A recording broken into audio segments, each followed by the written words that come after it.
And I believe my life's about that. So my life is an open book, you know. I don't have any problem talking about any aspect of it. But this happened in Berneur, in Brussels. I was actually working in Berneur, just out of Berneur, and you know, I went to sleep and I woke up, and here I was trying to get back into my body, and my body was cold, and I was actually dead. And I'm trying to get in, and I'm so distressed. You cannot believe the distress, because I'm thinking, oh, I can't be dead. I have a life to live. I haven't finished what I came here to do. And it was really a shocking experience. Anyway, I'm trying to get into my body, and I'm panicking, thinking I'm dead, and somehow I've got to get back into my body. And Mary, Mother Mary, came to me, and she said, very matter-of-factly, actually, Lance, she was, you know, well, you've finished your blueprint, you've lived out your blueprint, and you can't be a liar. Once you've lived out your blueprint, you leave this earth plane. And, I mean, she's very calm, and I'm just, like, freaking out here.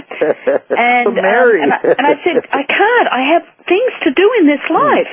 You know, I'm not ready to leave yet. There's a lot to do here. She said, we can create, are you ready to create a new blueprint for yourself?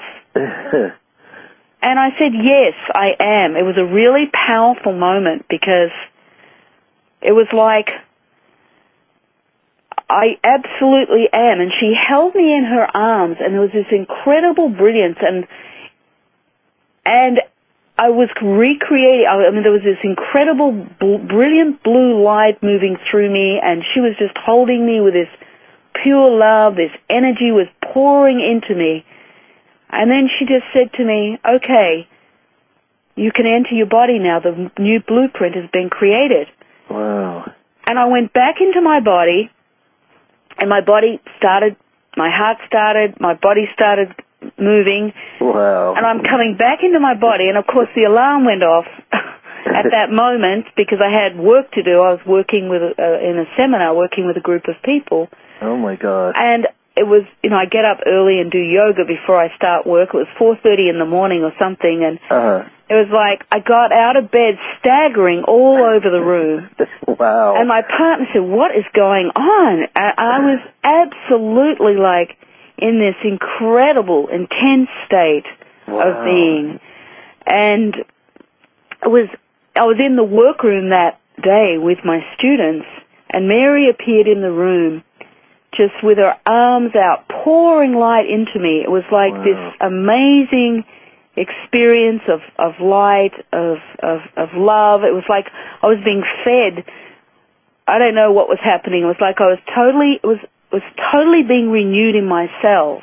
And she appeared every day for 3 days to me, regenerating me.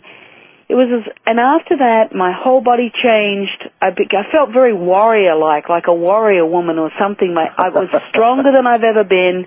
I felt taller and really very, very powerful. Wow. And I haven't been the same since. It's really, my heart was transformed. Wow. And it was a really incredible rebirthing. Like I came into this planet again with a new body, and it was like I didn't get born again. Well, I did, but I kept the body I had. And so my whole physical body has transformed since that time. That was 2 years ago. It was in 2008. Wow. Incredible. And, of course, I'm going back there this week, so it's interesting. And, yes. And Mary has appeared to me many times and really helped me. She's, you know, I was told to go to Bosnia, to Medjugorje, where she appears to many people, and so I was told to go there for 4 days. When I got there, it was like the wildest storm, the blackest day. It was like nighttime, but it was daytime, and it was black and windy and freezing cold. So cold that no one was on the mountain. They have this path for all the pilgrims to go up where she appeared, and it's a huge mountain that you climb. No one was on the path because it was so windy you'd be blown off. And I was told I had to go up to the mountain that day. Uh-oh. And, of course, my commitment was to go with my guidance. So up I went on that mountain, and it was so treacherous up there. And I get to the very top, and there's this huge metal cross on the top of the mountain, and I crawl inside this metal cross at the base of it so I'm not blown off. Wow. I'm thinking, what am I doing here? You know, it's like crazy. And you've just got this black sky that you cannot imagine. And I'm huddled in the base of the metal cross, and all of a sudden there's this brilliant light above me, and I look up, and there is Mary in these clouds. It's parted, and there's this brilliant light, and she's standing there, and she's saying to me, you need to know that I am here for you in this lifetime. I'm not going to be with your work. I'm just going to be here for you when you're ready to ask for me. Wow. Wow. I know. It was pretty dramatic and amazing and profound. Yes.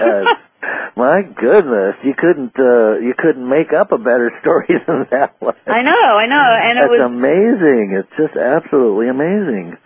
And she has been here for me on a personal level, really supporting me. And at that time, I hadn't done all my healing with my kids inside and on my journey as a child. So she was there, and miracles were created, and I really had miraculous healings from her. I could not have probably got through a lot of the pieces without her help.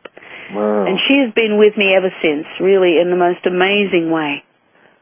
So that kind of gives us kind of a piece of the puzzle that the Pleiadians have worked with you, are working with you, and Mother Mary, is working with you presently. And I believe you've also had interesting experiences with Sai Baba, who many people have met and talked to on a regular basis. That would seem to indicate that there are other civilizations, and they're not contradictory to a spiritual path. No, absolutely not. And Sai Baba has been such a great teacher for me, and appeared many times, and he's been a great friend and support. Appears many times in the workroom as we do these initiations. See, the Pleiadians are part of the light. They're not separate. You know, I went through this time when they appeared to me, and I didn't want to be associated with them in the beginning because I just couldn't. I was with God and Spirit, and I thought this was kind of really I was very distressing when they came to me. I thought, how am I going to deal with this? And then I was shown very clearly that they are part of the oneness. They work in conjunction with the spiritual realms. They're part of the God essence. They're part of Mary, that Jesus and Mary and the Pleiadians are working together at this time on the planet for all this transformation. So it's really about being part of the oneness, and each one of us are part of that also. Right. So it's really, we're all a part of this incredible spiritual world. And what the Pleiadians say is once this transition is over, that the spiritual realms, the spiritual beings will be like will be a part of our daily lives. We'll be much more conscious of being a connection to them and part of that oneness. The Pleiadians will be our neighbors. We'll be ready for them to be our neighbors at that point. Oh, that's wonderful. I can hardly wait. It's a beautiful setting that's coming our way, I believe. Oh, boy. Well, this planet, I'm telling you, I don't think it could go down too much further, although, as you said, it's probably going to appear to look a lot worse. But there's a lot of horrible things going on this planet, so we just have to rise above that and not move and stay out of fear. The most important thing is not let the fear to really, take hold. Because, number one, we are being fed a lot of fear.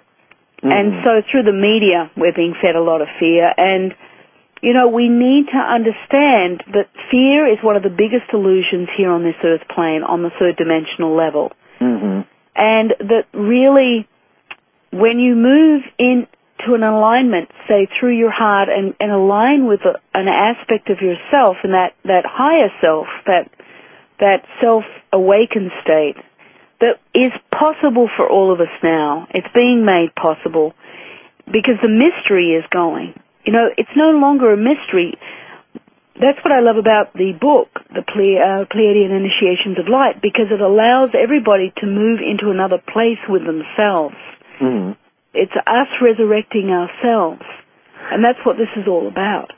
And we're becoming the consciousness, the Christ consciousness, you might say. Exactly. The higher consciousness that is unified, and the illusion of being fragmented and terminally unique is the part that's going to be dropping as the veils thin and we start to merge with higher realms. Exactly. Well, good. I'm ready right now. Well, it's the time, and it is such an exciting time for all of us. We just need to find a new place within ourselves, and that comes really through the heart. Mm-hmm. Well, now, for people who might not have had a lot of metaphysical work, I know that most of the listeners are probably pretty adept at spiritual processes, but how does one move into the heart from the mind, which seems to predominate with all our, the incessant monkey mind, as they call it? Well, it's a simple process, actually, Lance. You're simply going to put your hand on your heart. Oh. And just hold your hand onto the heart. Okay. And then you take what I call a conscious breath, and that's a breath in and out the mouth that takes you away from the ego mind, down to where you feel the pressure of your hand on your heart, and just simply take a breath. And as you do that, your energy starts to move away from your ego mind and into the heart itself. And excuse me. And then you begin to be able to align to another level of energy that is actually connected to the higher self. And of course we've been told for, millennia that the higher self, the God spark, all that is within us. Of course.